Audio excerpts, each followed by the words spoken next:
Hi, everybody. This is Tom Toce talking to you from New York City. I'm the guest today of Rabbi Sol Solomon on Dave's Gone By, UNC Radio. Shalom, damn it, this is Rabbi Sol Solomon, the founder and spiritual leader of Temple Sons of Bitches in Great Neck, New York. And the answer is Tom Toce. What is the question? The question is, who is a lyricist and songwriter whose songs have been performed by the likes of Tova Feldsher, God bless her, Andrea Marcovicci, Mary Claire Herring, Maud Maggart, Katie Sullivan, and many, many more?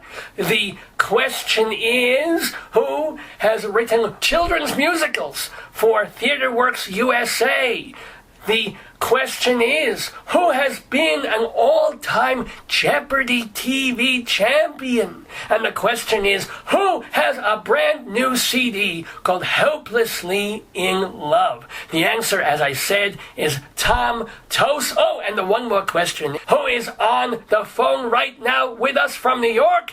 Tom Toce. Welcome, Thomas.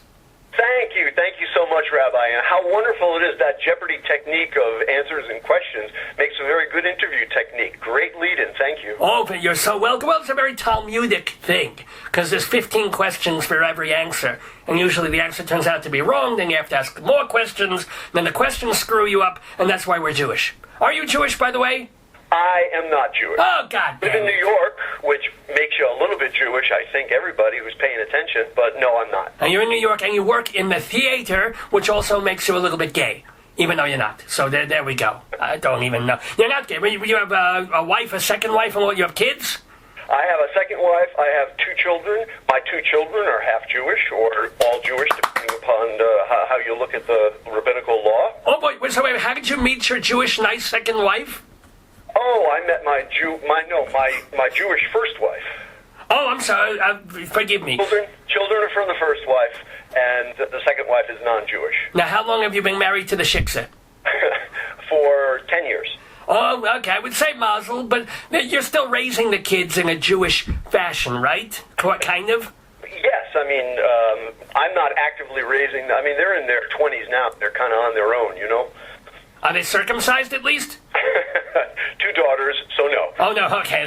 They're not African daughters who wouldn't circumcise them, I guess. So anywho, well, mazel on having children and the wife and the thing, and a career in cabaret and, to some extent, musical theater. Let us roll it back. Tell us, how did you get into this very difficult field? Yeah, I grew up in the 60s, and my musical influences were the Beatles and Simon and Garfunkel and Bob Dylan. Jews, by the way, Simon Garfunkel and Bob, not the Beatles, but Bob Dylan, all Jewish. Continue. Okay. And like a lot of kids, I grew up playing the guitar and played in some bad rock bands and some pretty good rock bands and some folk duos. And that was my genre, I think, growing up, was the folk and folk rock stuff. But when I was in high school, I got involved in musical theater, and certainly when I was in college, I got more involved in musical theater. My music theory professor at Yale was Maury Easton, and yes, another Jew. Yeah. No, wait. But let's slow it down. We sped up before. Now let us slow it down. First of all, you went to Yale, Mazel McGlick, for musical theater? You know, not for musical theater. It was not as if my parents were pushing me into musical theater. They were pushing me to get a good education and to find a way to make a living. And so certainly they weren't pushing me towards songwriting. Now let me ask. I have to ask this because I know my good friend Dave, who hosts this radio program, was rejected from Yale. He could not get in. So what were your SAT scores, Tom Toce? Oh, come on, really? Really, goddammit. Dave wants to know. Okay.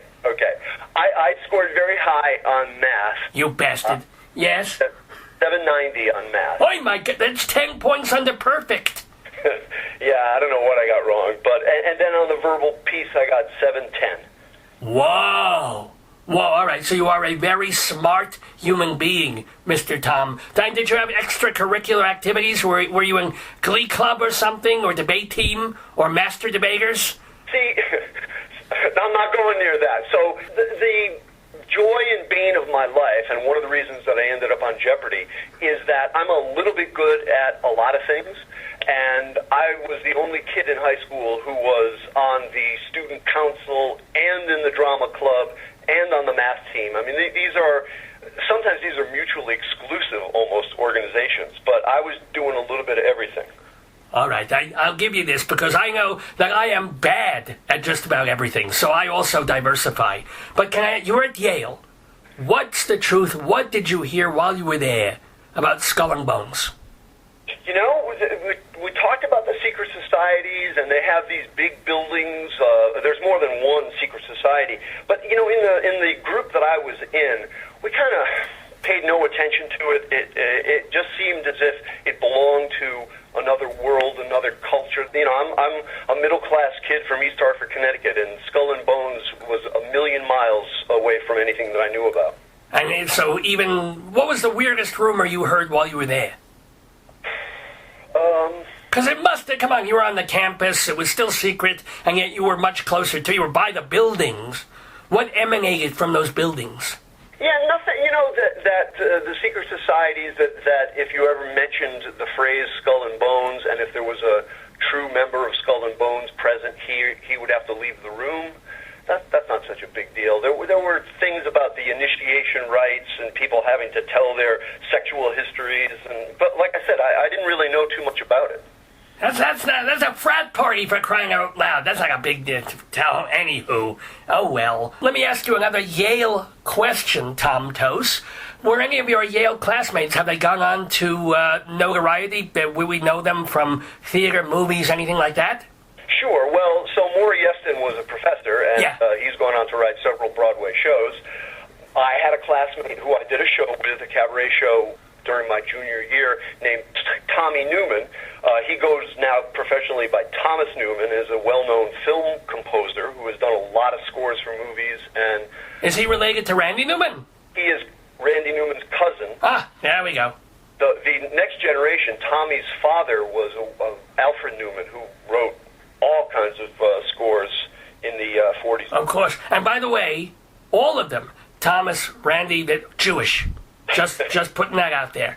And who else? Who else did you know at Yale? I'm fighting upstream here, Rabbi. As a non-Jew, I'm trying to make it in this world. You're married to, or you were married to a Jewess, so you at least are in the territory.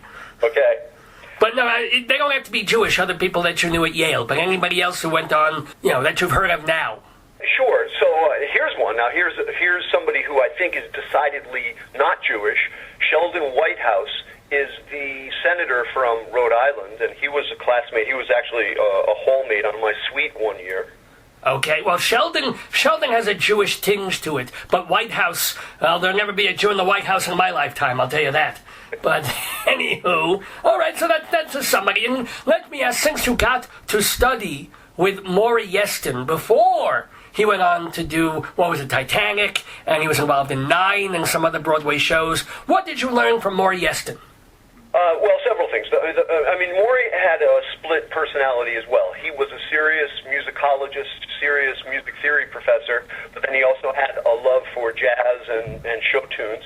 He was one of the most popular professors on campus, and I took a very arcane kind of music theory course from him called Schenker Analysis, which is... Wait a minute, Schenker Analysis? Schenker Analysis. Isn't that something that you go to a doctor for and he gives you penicillin? It sounds that way. Oh, yeah. It's the long line analysis from a German theorist called Heinrich Schenker. Yes. 19th century, I believe. And it was impenetrable, or not really that understandable to me. I'm not that sophisticated of a musician. I'm certainly not music major material. I'm a more casual musician. But I liked Maury, and I wanted to take the course. And you didn't understand a word? Well, it wasn't as bad as that. I'm sure I got a B in the course, but yeah, it was a little esoteric. A little, yeah. Okay. If I took that course, I would be so sore at the end of the day. I would be Schenker sore. God damn it. Anywho, continue. So, but one of the things that Maury mentioned during the course, not to me, but to somebody else, was that he was bringing his friend, Lehman Engel. Oh, my God. Another Jew. Yes. Actually, I didn't mean the Jewish thing. I just meant Wild Lehman Engel BMI. Tell everybody who Lehman Engel was. So Lehman Engel was the legendary Broadway conductor who conducted all kinds of shows in the 40s and 50s. He was in that movie a bunch of years ago about the Mark Blitzstein Cradle Will Rock production that was done in the 1930s, where Blitzstein was a communist and they had to take the scores in under their coats because they had been banned by the government or something or other.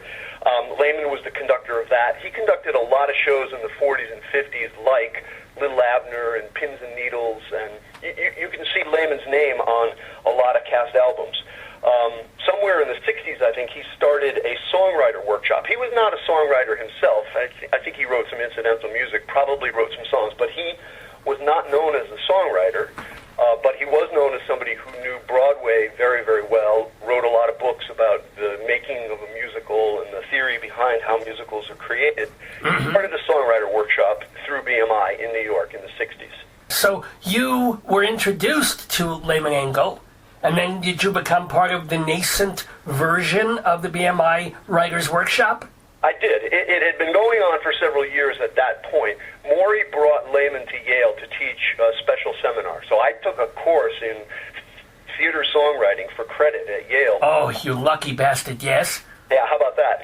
The course was an abbreviated version of the first-year BMI workshop in New York, and then when we got done with it, Lehman invited any of us who wanted to go down to New York and keep participating in the BMI workshop, so which I did for a number of years after I graduated from college. Now, who were some of your colleagues in those first years of the BMI thing?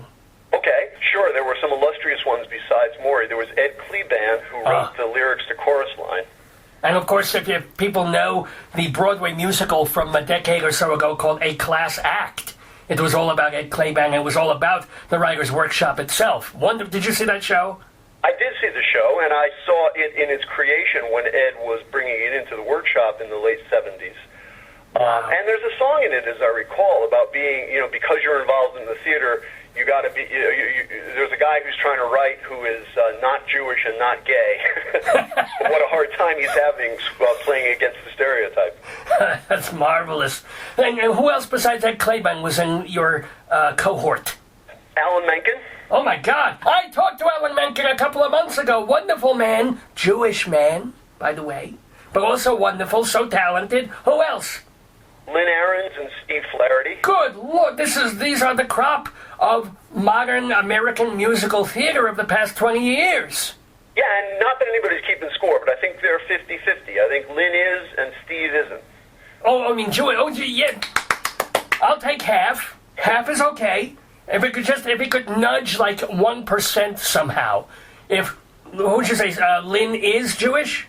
I believe so, yeah. If she could grow her hair a little bit longer and then put some of her hair on Steve, that would be 51%, and the balance would tote towards Judaism. I like to think of this. This helps me. Okay. Who else? We've led into the whole Jewish thing because it seems like that's where you want to go. I don't really think about things that way. Oh, I do. Every second of every goddamn day I do. But no, I'm also talking about famous people or people who have gone on to write Broadway musicals or popular songs that were part of the BMI workshop that you knew and that you... I mean, what were your thoughts about their work when you were in the workshop? I mean, they were great, and they, they would bring in some brilliant songs, they would bring in some so-so songs. What's the difference between a brilliant song and a so-so song? Probably, and I struggle with this in my own writing, too. I think a lot of it has to do with the spark of the idea. If you have a great idea for a song and you execute it pretty well, you can end up with a great song. If you have a so-so idea for a song and you execute the hell out of it, you might still end up with a mediocre song, So what's an example of a great idea for a song that isn't yours? It could be a theater song, it could be a rock song, whatever. But what's a great idea of a song that one would say almost wrote itself once the idea was there? Some of the songs from Avenue Q, like, Everybody's a Little Bit Racist? Yes. Or The Internet is for Porn. That's a great idea for a song. As soon as they thought of the idea for the song, everything came very quickly after that. No pun intended. What about of your own songs? Did you ever have, like, an idea, boop, and then 10 minutes later the song was written? Yeah, I don't know about 10 minutes, but, the ones that feel like great ideas certainly are easier to write than the ones that are less good ideas. Well, are there any songs on your current CD, hint, hint, that we can play, hint, hint, that are that came that way?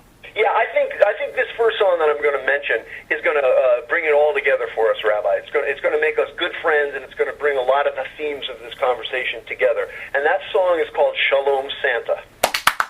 Shalom, well, we're a little past the Christmas holiday, but we're never past the shalom part with me, Rabbi Sol Solomon, here with Tom Toce, and his song, Shalom Santa. Hi, everybody. This is Tom Toce talking to you from New York City. I'm the guest today of Rabbi Sol Solomon on Dave's Gone By, UNC Radio. Welcome back. Oh, we are here with Tom Toce, the author of that delightful song, Shalom Santa. Where can people hear and buy this hilarious and wonderful song, Mr. Toce? Okay, good question, Rabbi. Thank you. The CD is called Hopelessly in Love, subtitled The Lyrics of Tom Toce. It is available on Amazon, at Barnes & Noble, at AllMusic. It's available for downloads at iTunes. You can find out more about it and me at my website, which is tomtocemusic.com. And my name, which is hard for a lot of people to spell, the Tom part is easy, T-O-M. Oh, shoot, I thought it was an E in there somewhere. Okay, sorry, yes. TOMTOCE music.com. Now, what is the background of your last name? I mean, you're not Jewish. We've made this abundantly clear. So what are you background-wise, and what is your... Do you ever look up your last name? It seems kind of rare. Yeah, I've done more than that. It's Italian. It's Toce. Oh. But as a lot of people who emigrated to this country, names get shortened or they get simplified. So Toce became Toce. I don't know. I've gone both ways about it. I've thought about changing the pronunciation and just going Tom Toce. But, Tom Toce is kind of crisp, so I don't know. I've never changed it. But Toce is Italian, and I have visited the little village in southern Italy where my relatives came from. What was the name of the village? It's called Corleto Perticara, which means, I think it means pretty Corleto. It is about an hour south of Potenza, which is south of Naples in that part, in Basilicata, Italy. Good Lord, I've never heard of these names, but they're so pretty when you say them. I'm sure if you told me where your relatives came from, too, you'd come up with some things that, for me, would be unpronounceable. Oh, well, come on. From Russia and Poland, my parents come from Chaluchbevich, Manhaina Gutschadach. Every state over there, even their names. When the Solomons came over from Ellis Island, the last name was not Solomon, it was Solomon Avenchkevichke. So, that got shortened, too. Another great idea for a song is that Stephen Sondheim song, the parody of the boy from Ipanema, which is called The Boy From. Right. Oh, yes. That's right. So, we're talking, by the way, with Tom Toce, a.k.a. Tom Toce, who is the author of a bunch of songs, who was part of the Lehman Engel BMI workshop. But okay, you're out of Yale, you're taking these classes with Lehman Engel, but you also have to make a living. How do you go? What's the next 10, 20 years of your life like post-college? Okay, great question. Well, yeah, you do have to make a living. And the advice that I got, I was kind of freaking out when I graduated from college. Who wasn't? Yes. I came down and talked to a couple of people. I talked to Lehman Engel. I talked to Stephen Sondheim. More on that in a minute. Yes, please. Lehman advised me. He said, Tom, I respect your talent. I think that you'll do very well. But take a look around. Theater writing is not a young man's game. This was in 1978. And all the shows that we knew about were written by people in their 40s and 50s. There were not, at that time, really anybody writing songs, writing for theater who were in their 20s. So he said, don't make the mistake of thinking that you're going to be an overnight sensation. Take a job as far away from theater as you want, and don't be misled that by thinking if you work as an usher, you're somehow connected to the theater. You're not. Take a job in business. Take a job as far away from writing as you please, and come back home at night hungry to do some writing. So very, very good advice. And did you take it? I did take it. used my math skills. Remember the SAT scores I mentioned a minute ago? I took a job as an actuary. I worked at an insurance organization doing actuarial work, and actuarial work is basically insurance statistics, insurance finance, and I... All right, hold on, I have to snore a little. Okay, I'm sorry, I'm awake now, yes? Yes, yeah. When I tell people at parties what I do, I'm a songwriter, I'm an actuary, you'd be amazed how few people follow up on the actuarial. How many actual people follow up on the actuarial nature of your activities? I know. So you did this. Are you still an actuary? I am. Oh my gosh! So that's your bread and butter still. Yeah, because, again, you'd be amazed at how little money you can make from cabaret songwriting. Good point. Good point. So, but you, after work, during those 10 years, and even now, you come home to the piano, your mistress, your love, and you make music, you write songs, but have you, over those years, do you feel like you bashed your head against walls trying to get a show to off-Broadway or Broadway? Yeah, well, I mean, I've done everything. On my good days, I feel one way. On my bad days, I feel another. So let's start with the good days. Okay. On the good days, I recognize that I've written several shows that have been produced for children, one of which was an adaptation of Curious George that toured the country for 9 or 10 years through TheaterWorks USA, which is nice. Children's theater company. Apart from maybe that place in Minneapolis that no longer exists, the Junlun, TheaterWorks USA is one of the biggest names in children's theater, I think. Yeah, and they were great to me, and I wrote several shows for them, as I said. The biggest one was the Curious George, because it's a name. You find out, especially in children's theater, that name brands really count for a lot. I wrote the libretto and the lyrics to that, which is great because you get double the royalties when you do components. That's thinking like a Jew, Tom Toce. Well done. Right. Like I said, I've lived in New York. So over from about 1985 to 1995, I was involved in writing these shows for children. We did another show called Columbus in 1992, and we did another show. He was possibly Jewish, by the way. Excuse me, sorry to interrupt, but Columbus may have been Jewish. Okay, continue. But, all the while, I'm also hankering to try to get some adult shows done and to try to do more and more. I don't know, I think somewhere in the 90s there, I did feel as if I was beating my head against the wall and not able to make the next step into getting some adult shows produced. That's really where I stand now. At that time, I moved more heavily into the cabaret field because in cabaret, there is no children's cabaret. It's all about writing for adults. There ought to be. It just occurred to me. That's a wide open field.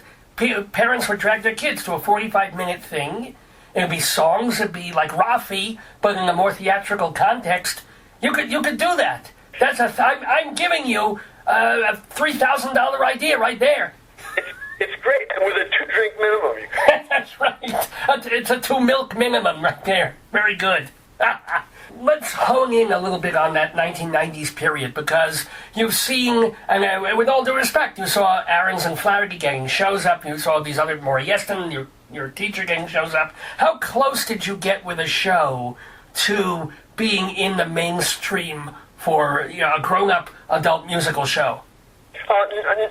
Not anywhere near as close as I would want to. I mean, I would say that I'm not in the top 100. I might be in the top 500 of people who are competitive for that world.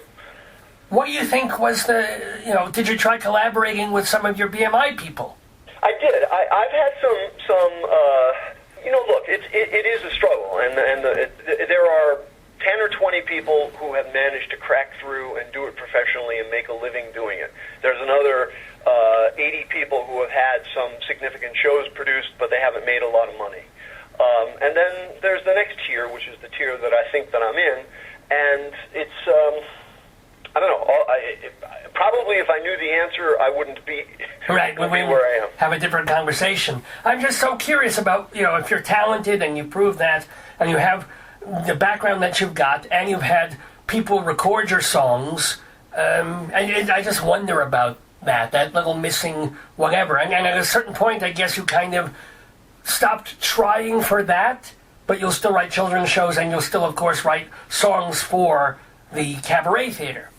You have to be, it's like I said a minute ago about on my good days versus my bad days. You have to keep positive. You have to appreciate what you have while you're still yearning for something more. And it's hard. How do you face disappointment? How do you face rejection? You keep going. Rejection doesn't ever feel good, and disappointment doesn't ever feel good. Some people give up entirely when they hit those roadblocks. I've kept going. I think in some cases maybe I have paid a little bit too much attention to making a living, too much attention to raising my kids. It's balance. There must be something from the Talmud about balance and life, and how do you keep all the balls juggling that you need to have juggled. It's called relentless complaining. If you look in Kings 2, there's some advice directly from God, where he says, when life is just throwing crap at you and you just feel awful, the way to release is to bitch and complain. And it gets you through the day. Take it from the rabbi. I know this is true. It doesn't get better, but you at least complain about it to other people, and you make them miserable listening to you, and then they commiserate. It's a great life, let me tell you. That's what you're missing out by being a Roman Catholic. So one of my collaborators in the 90s, one of my favorite collaborators, his name is David Israel. Oh, I love his name! And David is an enormously talented guy who's great at a lot of different things. He's a great composer. He writes fiction. He has composed for ballet and just a lot of things. We started writing songs together in the early 90s, and I thought that he was going to be my partner.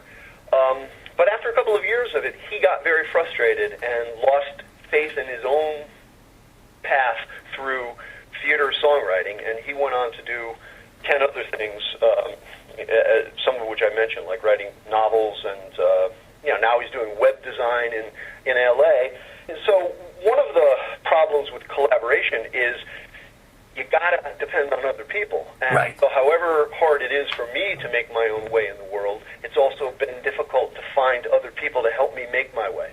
That's totally understood. What would you say was the best collaboration you ever had? Besides your marriages. On this CD, Hopelessly in Love, yes, available at Amazon and Barnes & Noble and iTunes, I've written songs with 11 different composers, 12 different composers on that CD. And each one of them is kind of special. I have a great relationship with all of them. Some of the composers are no longer with us, but the living ones I have a great relationship with.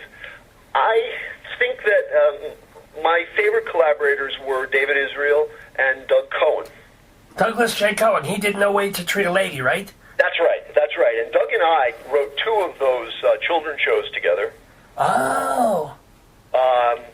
Not the Curious George one, which is much to his chagrin, because that's the one that made the most money. Right. We did a Charles Dickens Christmas, and we did Columbus together, and Doug wrote the music to Shalom Santa.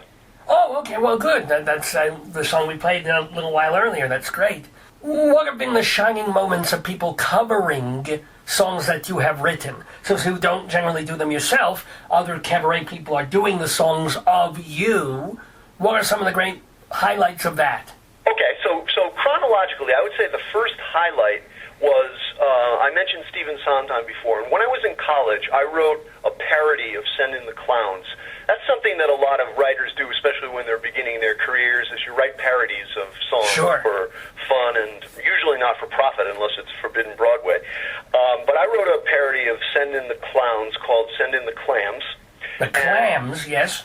And by the way, the lyrics to this song are on Tom Toce's website, tomtocemusic.com. It's very cute if you want to see the lyrics. Continue. So Maury knew about the song because he was my professor at Yale, and it was included in that cabaret show that I mentioned before with Tom Newman.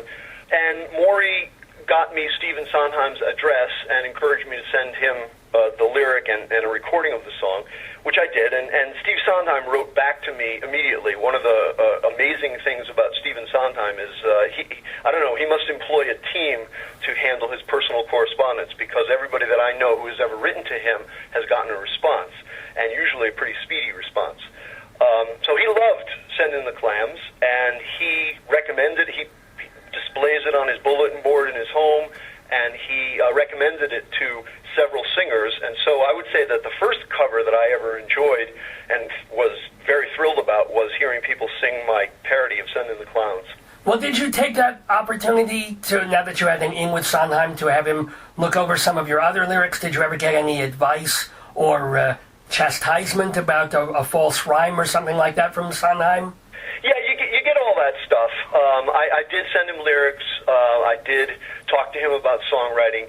He has a lot of demands on his time, and everybody wants a little piece of Stephen Sondheim, so it's not fair to overstate any kind of claim with him. He gave me the kind of advice that he would give to anybody. He liked my song and recommended it to his friends. That was very flattering. Sure. He actually recommended, after we did the Charles Dickens show, it got a good review in the New York Times from Stephen Holden, and Sondheim, I think, assiduously reads the New York Times, certainly the theater section, and shortly after that, he recommended me for a job writing for a show. I think it was University of Arizona or Arizona State, or one of the colleges out west, who wanted to do a version of A Christmas Carol, and they were looking for writers, and he recommended me and Doug for that on the strength of our Charles Dickens show here.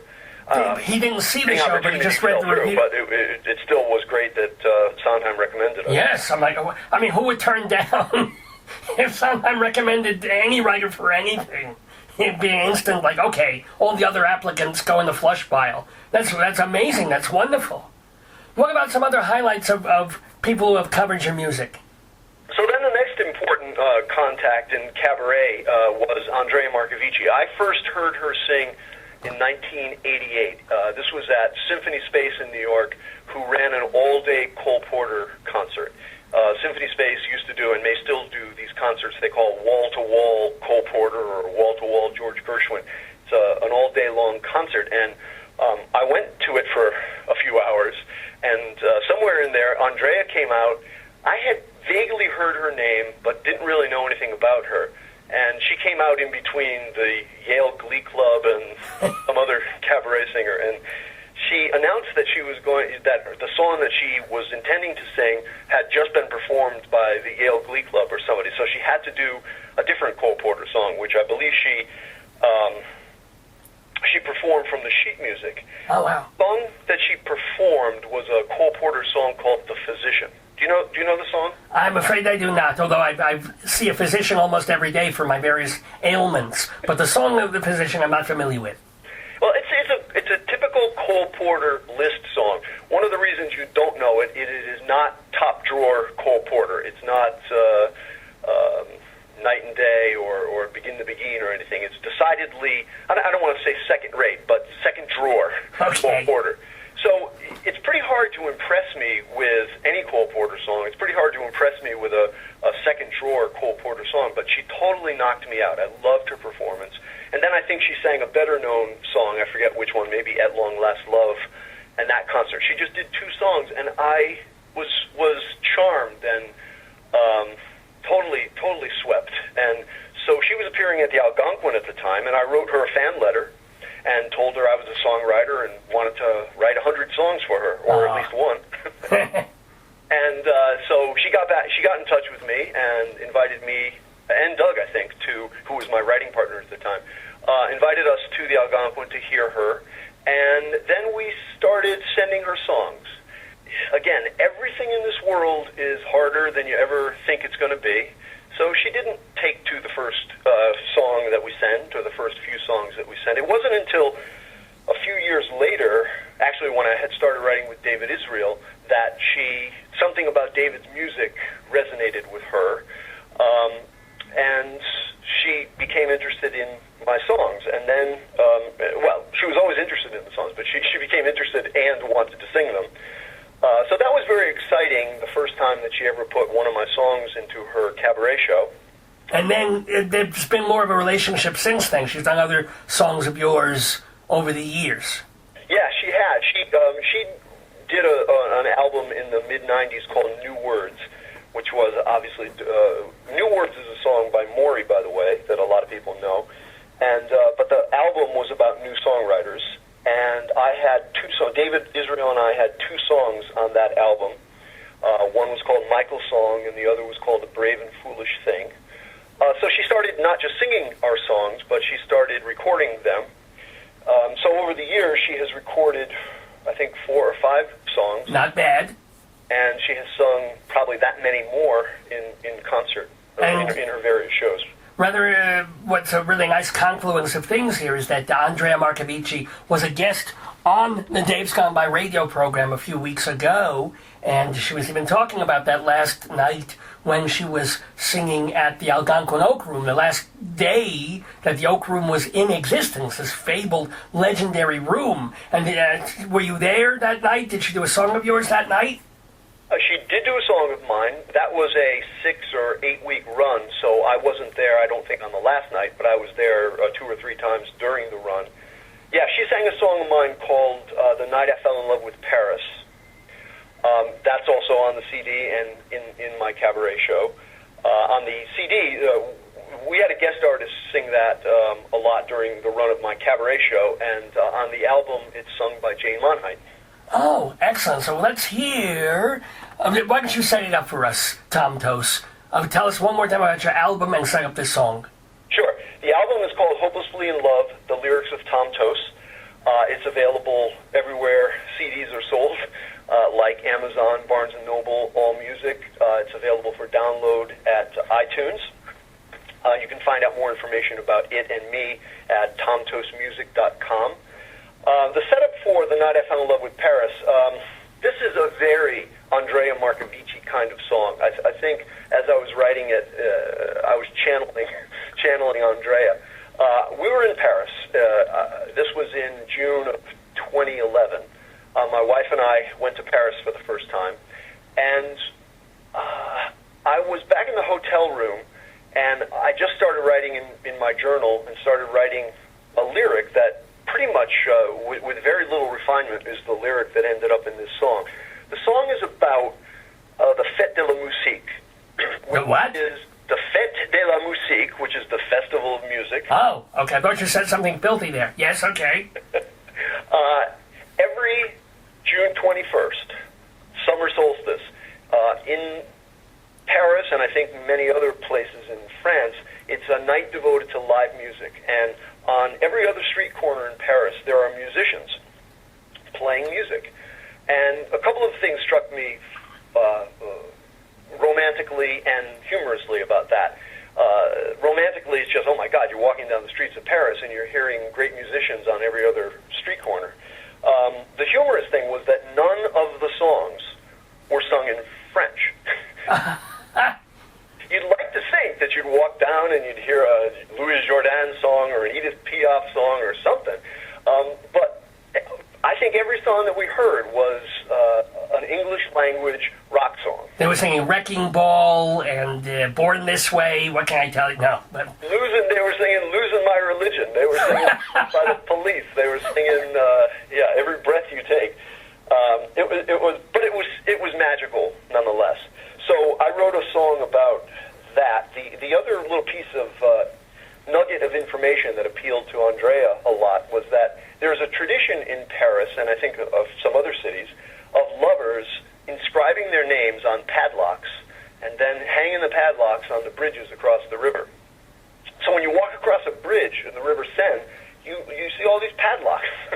Oh my gosh. Is it a recent tradition, or has this been going on for many, many years? I think it's been going on for maybe 10 years, but I don't think, not longer than that. Wow. And personally, I'm very partial to lox, although I prefer bagels. But anywho, I'm sorry. That was awful. Let us hear the song about Paris from Tom Toce and his album Hopelessly in Love, the lyrics of Tom Toce. Hi, everybody. This is Tom Toce talking to you from New York City. I'm the guest today of Rabbi Sol Solomon on Dave's Gone By, UNC Radio. here with me, Rabbi Sol Solomon, and talking with the delightful, the very smart, and the very talented Tom Toce, the lyricist, the maker of songs of the cabaret and also the theater world. Having so much fun talking to him, but we haven't even gotten to that other part of your life, a brief part, but a very exciting one. Yes, we've talked about your being an actuarial lawyer, or an actual accountant, I should say. Also working in children's theater and writing cabaret songs, but you are also a champion of the television program game show Jeopardy. Tell us the story, Tom Toce. Yeah, that's right. I think it comes out of the same impulse. It comes out of my creative, artistic side. Andrea used to joke during her cabaret shows, because her cabaret shows are jam-packed full of information and trivia and important information about the songs that she sings and the writers that she writes about, the writers whose songs she sings. And she jokes about, listen carefully so you can go on Jeopardy someday with this information. I've always loved information, loved knowing things, but I had too many other things going on to think that I was ever going to go on Jeopardy. Plus, I'm a little boy from East Hartford, Connecticut, and little kids from East Hartford, Connecticut don't go on Jeopardy. That's something that other people do. However, in 2001 or 2002, I had a close friend who went on Jeopardy, and it was like, oh my God, wow. She went on and said, yeah, she was looking forward to going on the show. Her brother had been on the show years earlier, and it sort of drove it home to me that, wow, people I know actually can go on this show. You actually can do it. So I started watching the show very seriously. I of course, everybody knows Jeopardy, but I never really watched it seriously. But I started watching it the season that she was on. She had the bad misfortune to go up against Ken Jennings, who won 75 games in a row. Yeah. She was his first victim. But both Julia and Ken were challengers. And she came probably the closest of anybody to beating Ken Jennings, but she lost. And then the juggernaut began. My God, yes. The juggernaut began. And so that was an exciting time to start watching Jeopardy. And I actually decided, Julia recommended me as a contestant on Jeopardy. That's one of the perks that you get, is you can, as being a contestant, is you can recommend a friend or I see. Yeah. It doesn't work magic. It still took me 8 years to get on the show. Wait a minute. What? What? Yeah, well, because right now they administer the test online now, but I'm told that 100,000 people take the test every year. Only 10% of the people pass the qualifying test, but still, that's still 10,000 people. And they only do 200 shows a year, and they only need 2 new contestants for each show. So they only need 400 people a year, and you got a pool of 10,000. So numbers aren't working very well for you, even with the preferential treatment. And I don't know how preferential the treatment is, you know? Right. Oh, my God. I had no idea. I thought everybody kind of, oh, wow. So, and you were persistent, my goodness. So for 8 years or 7 years, you took the thing. Well, back then it wasn't online, or was it? It wasn't. When I first started, it was not online. It was the testing was done in person. They would travel around the country and administer the test. Then, probably in 05 or 06, they moved to an online. That probably bumped up the number of applicants too by a huge number. Yeah. Became much easier to take the test.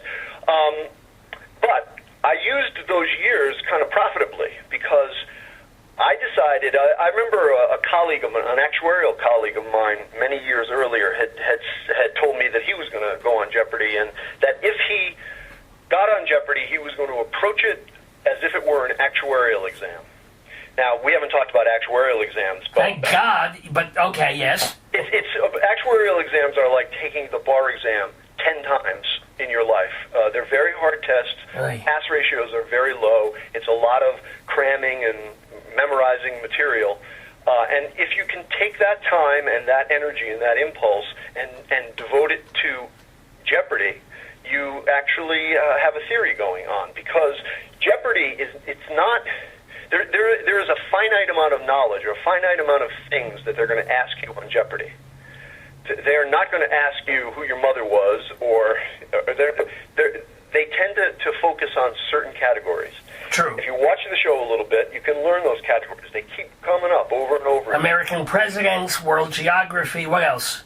Yeah, kings and queens of England, Oh, opera, rivers, I guess that's a geography category, capital cities of the world, capitals of the United States, presidents of the United States. These things just come up over and over again. And if you just organize your knowledge, like, for example, there are 45 presidents in the United States, and most people know half of them, I guess, but don't, kind of only vaguely know who served what year. It isn't that hard to organize the presidents of the United States and know what year everybody served, So, yeah, once you have that, but then even if you do know that, you have to be quicker on the buzzer than the other two people you're playing against. That's it, right, and that is, I've given this a lot of thought, Rabbi. I was in my early 50s when I went on Jeopardy, and I was at a decided disadvantage as far as reflexes and quickness of recall goes. If you look at the record of all of the great Jeopardy champions, including Ken Jennings, you'll find, surprisingly, that the majority of them are people in their 20s. You got some who are in their 30s. There's very, very few. It gets harder and harder. You can watch the show for a lifetime, and you'll never see an 85-year-old person win on Jeopardy, or even be on Jeopardy. Well, they'd probably have a heart attack if they won. They jump up. And it's rare to see people in their 70s. It's pretty rare to see winners in their 60s. It's a young person's game. Not so much, everybody thinks it's about the accumulation of knowledge, and it is to some degree, but there are also a whole bunch of other skills that go into doing well on Jeopardy. And also when you're 50 and 60 and 70, you have so much knowledge, and so many things are interconnected with history and memory, rather as opposed to when you're, say, 20s, when it's just fact, and it isn't tangled with a lot of emotion and memory and watching history and putting it all together that way, I think. It's almost rote learning is easier for 20s than it is when you get older. Yeah. Just a thought. Anywho, so, by the way, did you learn anything from watching that first season with Ken Jennings and then the seasons beyond that? From not just what to study, but the way to play the game? Oh, yeah, well, sure. Certainly the what to study. That's easy. You watch the show, you see what categories come up over and over again, and that's one whole big important area. Another area that appeals greatly to the actuary in me is the betting strategy, particularly the betting strategy in Final Jeopardy. Okay. People don't know how to bet, and it's kind of amazing. Very, very smart people go on the show, and then they blow it in their bet in Final Jeopardy. I'll give you an example. Let's say that the final question is coming up, and let's say that you're in second place, and the leader has $15,000, and you've got $13,000, and let's just say that the third place person is way out of it, only has $2,000. So wouldn't you bet $2,001? You could. That would be a pretty good bet, maybe even optimal. But what you find a lot of people with $13,000 do is they bet it all. Right. Betting it all is insane. Because you can't, the leader is almost certainly going to bet enough to beat you doubled. So at 15 and 13, the leader is probably going to bet 11,000 or 11,001. So if you both get the question right, if you're in second place, you're not going to outbet the leader. Your only hope is that the leader gets the question wrong. That's not negative thinking. It's just very practical. You can't win unless the person ahead of you gets it wrong. Interesting thought. So, let's say if you do lose, at least you get to keep the 10,000 or 11,000 in your bank, or whatever, minus what you bet, as opposed to going down to zero and getting a home edition of the game and a handshake. Yeah, well, it's even worse than that. The second place person gets $2,000, so you don't even get to keep what you have earned if you're in second place. Really? I didn't know that. Yeah, you only get to keep it if you're the winner. Oh, so you might as well bet everything then. No, you should bet. Far better than betting everything would be to bet nothing. Think about it. If it's a hard question, you're hoping it'll be a hard question. You're hoping it's going to be such a hard question that the person who's been kicking your ass is going to get it wrong. Okay? And so the chances are that you might get it wrong too. Now, okay. But if he bet everything and you bet zero, he loses, he goes down to zero, you stay at what you were and you win. Correct. Correct. And that works as long as, you could go, if you think that the $15,000 person is going to bet 11,001, then if he or she gets it wrong, that will reduce to 4,000. So if you've got 13,000, the biggest bet that you should ever make is 9,000. Okay, to go up, wow, interesting. So that if you both get it wrong, you'll be at 4,000, and the leader will be at 3,999, and you'll win by. And you win. But then you do have to consider the third place person, where the third place person is. That's right. So much to ruin your chances there. How much time do you have when you're actually doing the show to make those decisions? As far as to once the second part, the double jeopardy, is done, between having to write down your bet, how much time do you actually have to think of all that? As much time as if you're doing a radio interview and somebody asks you a really hard question. Oh. So right? Yeah. If you take too long, they edit you out, and it's no problem. You get as long as you need. Oh, you do? Oh, I didn't realize that. I thought that... No, the cameras aren't rolling. They've taken a commercial break, and they don't want you to take a week to make a decision, but if you need a little more time, they're going to give you a little more time. The clock isn't running while you're making your... Oh, okay, so at least there's not time pressure in the betting part of it, just in the, once they ask the question, the final Jeopardy question, then it's... What's another thing that you learned from watching Jeopardy on how to play the game? I learned that the daily doubles are typically easier questions than you would think that they would be. That easier questions than the questions get harder the more money they're worth. Right. But an $800 question that happens to be a daily double is probably going to be easier than a typical $800 question. So why is that helpful to know? It can affect your betting. You should really bet as much as you can on a daily double, depending upon where you are in the scoring and how much time there is left in the game. But I think you should look to bet a lot on the daily doubles if you can. Very cool. Then we're talking with, and we haven't even said, by the way, Tom Toce, how you did when you actually physically finally went on Jeopardy. Well, I'm glad you asked. The most noteworthy thing is I am in the Jeopardy Hall of Fame. The reason I'm in the Jeopardy Hall of Fame is if you score high in one game, over $30,000 in a single game, you are in the Jeopardy Hall of Fame. So in my second game, I won a little bit over $30,000, which, feeling good, did earn me a spot in the Jeopardy Hall of Fame. Now, wait a minute. When you won that game and you made a little over $30,000, you got to keep that, right? Correct. I also got to keep the $7,000 that I won in my first game.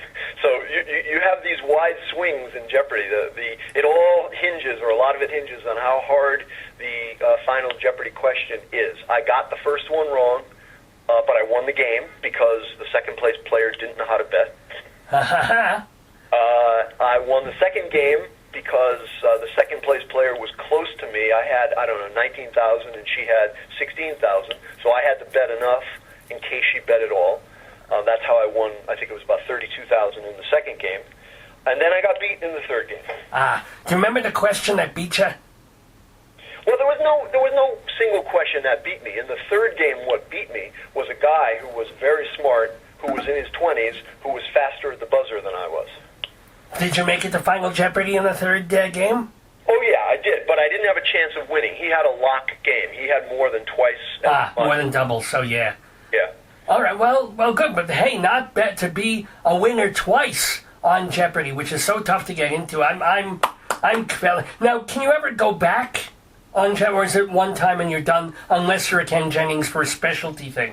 Yeah, one time and you're out, unless you do well enough. They have various tournaments. I think they have one this year that's called the 30th anniversary show. They bring back the upper echelon of players. You know, I'm in the Hall of Fame, but man, that's nothing compared to the people who won 8 times or 20 times or 75 times. So they're the ones that get invited back. I won't get invited back. Well, Tom Toce, you are a winner in our book, in the book of life that we have here in the neighborhood, for being on this program, for talking about your career, talking about the games you play, and you're also a puzzle enthusiast. Last question for you, in fact. What is it about puzzles and word games and things like that that so attract lyricists? Because as we mentioned, you talked about Stephen Sondheim before. He is an inveterate puzzle maker and lover, as are you. Right, and also Richard Maltby has been doing the cryptic puzzle in Harper's for a long time, and I know a lot of other lyricists who are puzzle creators or puzzle doers. It's playing with words. It's, you know, what is writing a lyric? It's not even the same thing as writing a poem, particularly when the music comes first, as it does on a number of songs that I've written. You need to fit a certain number of syllables on a line. You can rarely cheat. If you like the tune, you don't want to monkey with any of the notes. You want to set them exactly right. So you want to set the stress right, and it's got to fall a certain way. You've got to put what they say is the accent on the right syllable. So that's the kind of puzzle doing right there, and it's a playing with words, and it's finding synonyms for things, and it's finding different ways to express the same thought. That's a perfect explanation of both puzzling and songwriting from Tom Toce. Tom, what's a great song from your new record that we should go out on? What would be a lovely way to end this fine interview with the delightful Tom Toce? Sure. This is a song that I wrote with Shelley Markham, who is a great composer and who is Andrea Marcovicci's music director and has been for a number of years. We wrote a song called You Make Me Laugh. We wrote it for his niece's wedding. I didn't know his niece, but Shelley had an idea for a song and wanted to sing it at his niece's wedding. I gathered a little bit of information about his niece, and I set a lyric to Shelley's tune, word for word. Great. So we're going to hear that song now from the new album. Wait, what's that album again, and how can people get it? The album is Hopelessly in Love, the lyrics of Tom Toce. It features the voices of the great Cabaret stars Carol J. Bufford, Jack Donahue, and Jennifer Sheehan. There's a guest song sung by Jane Monheit. It is on LML Music Records, or LML Music label. It is available at Amazon and Barnes & Noble and AllMusic. It is available at iTunes, and you can find out more about me and the album at my website, TomToceMusic.com. TOCE Music.com. TomToceMusic.com. Tom Toce, it has been a joy. It has been a delight. I thank you so much, and I wish you much success in everything that you are doing. Again, the name of the song and the name of the singer? The name of the song is You Make Me Laugh. The name of the singer is Jennifer Sheehan. Jennifer Sheehan, Make Me Laugh with Tom Toce's words. Thank you, Tom Toce. Oh, thank you so much, Rabbi. This has been a joy, and it really means a lot to get your, dare I say, blessing. Well, you're not Jewish, but it's close enough. Thanks very much.